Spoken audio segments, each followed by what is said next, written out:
Labvakar, darbie draugi! Sākam kārtējo pārskatu par karu Ukrainā. Šodien ir tāda dilemma, ko tad mēs redzam kaujas laukos, vai tā ir pauze vai lokāla aktivizācija. Jo no vienas puses mēs redzam vairākās vietās Krievijas armija, un arī Zaporižģja virzienā Ukrainas armija diezgan aktīvi darbojās.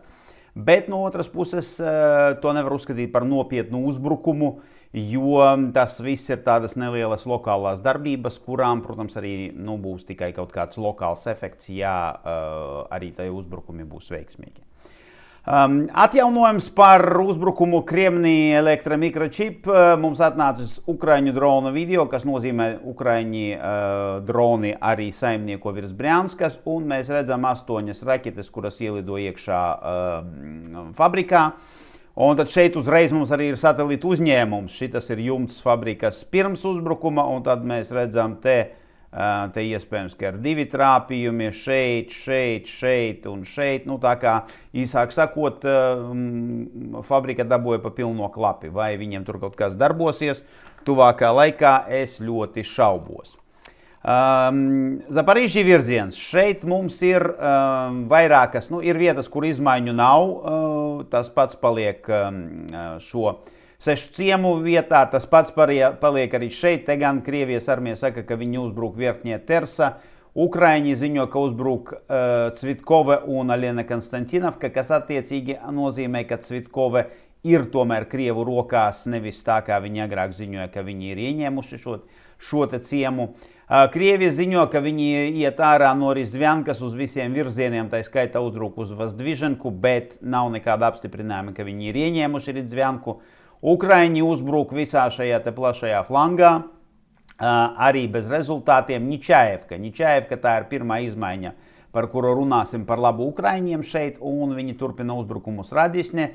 Krievijas armija uzbruka Vierbave, un tad attiecīgi tur ir pavirzījusies tālāk uz priekšu. Tātad izmaiņas apvidū ir šeit, šo te teritoriju Ukraiņi ir ieņēmuši un turpina savu uzbrukumu uz Radisne. Krievi ir pavirzījušies uz priekšu Vierbave, gandrīz vai ieņēmusi visu, un tad mums ir dronu video, kurš tad identificē, nomet šeit granātu vai mīnmetē mīnu un attiecīgi identificē, kur tad Krievijas armija šeit atrodas. Tā kā pēc izrāviena līdz Novogrigorivkai šeit pagaidām ir pauze. Un, kā saprotat, no Krievijas armijas prasās trieciens tāds, lai aplenktu šos te spēkus. Tas nozīmē, mēs iespējams, ka drīzumā redzēsim Krievijas armijas pretuzbrukumu šajā virzienā. Zaporižģja šeit turpinās galvenās aktivitātes pie Hrišine, arī neliela virzība uz priekšu ir atzīmēta. Tā ir atzīmēta šeit, ziemeļos, tad Krievijas armija pavirzies uz priekšu, un te no šejienes mums nāk tas video, kur tad dronu vienība medī Krievu karavīru, bet arī ir geolokācija no citiem video, kuri tad parāda, ka šo te daļu Krievijas armijai izdevās ieņemt, un mēs saprotam, ka viņi turpinās spiedienu, jo Hrišine ir viņiem jāieņem, ja viņi plāno virzīties uz priekšu. Konstantinovka ļoti nepatīkams pārsteigums. Krievijas armija ieņēma Dačas, kas atradās šeit blakus Konstantinovkai.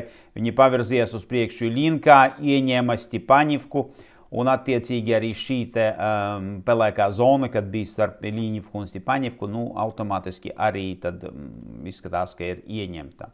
Tātad šī ir tā lielākā teritorija, laikam šo teritoriju Krievijas armija jau kontrolē pirms uzbrukuma, un tad šoreiz ir informācija par virzību uz priekšu šeit, kura ir geolocēta.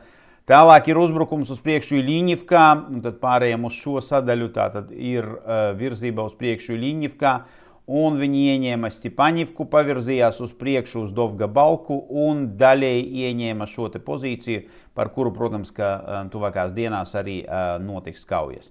Kā arī šī te pelēkā zona, kura mums jau bija iezīmēta starp abiem diviem ciemiem, izskatās tā, ka arī ir zaudēta.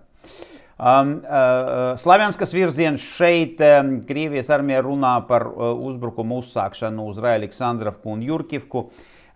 Bet pagaidām tas ir tāds tikai teorija, visdrīzāk tās ir vienkārši izlūk grupas, kas ir devušās uz priekšu. kas nozīmē, tas nav uzbrukums, tā ir sagatavošanās uzbrukumam, un ir izmaiņa šeit starp Ozorne un Kriva Luku, kur tad Krievijas armija izdevās pavirzīties abās divās pusēs Sieverskī Daņets upei. Šeit viņi turpinā pie Ozorne, un jāatceraties, šeit bija palicis tāds placdarms, ko Ukrainas armija bija turējusi. Tagad izskatās tā, ka noturēt viņu bija attiecīgi ļoti, ļoti grūti.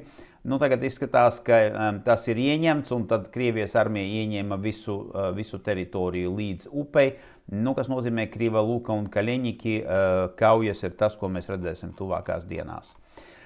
Jā, vēl viens notikums mums ir Sumi reģionā. Šeit Krievi paplašina savu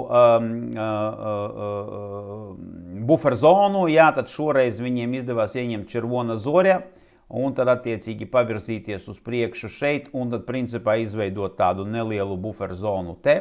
Tad šī ir tā Červona Zorja, kur tad Krievijas armija ieņēma, un tad no Sopiča tad tiek ziņots par Krievijas armijas uzbrukumu Bačivska virzienā, bet tas tagaidām ir tikai ziņojums, ka viņi sāk kustību šajā te virzienā. Tā kā viņam izdevās savienot šos te divus placdarmus kopā, visdrīzāk tad arī tagad viņi mēģinās izveidot kopēju placdarmu līdz Sopičam, un tad kaut kādā veidā mēģinās veidot jau nopietnāku uzbrukumu šajā virzienā. Jā, tas šodienai man ir viss, tā kā izskatās, ka pareizā atbilde ir pauze, bet kaut kas man pasaka to, ka reālo aktivizāciju mums nevajadzēs gaidīt ļoti ilgi, un tās lielās kaujas mēs tūlīt jau arī redzēsim. Jā, tas šodienai man ir viss, paldies par jūsu uzmanību un līdz rītam.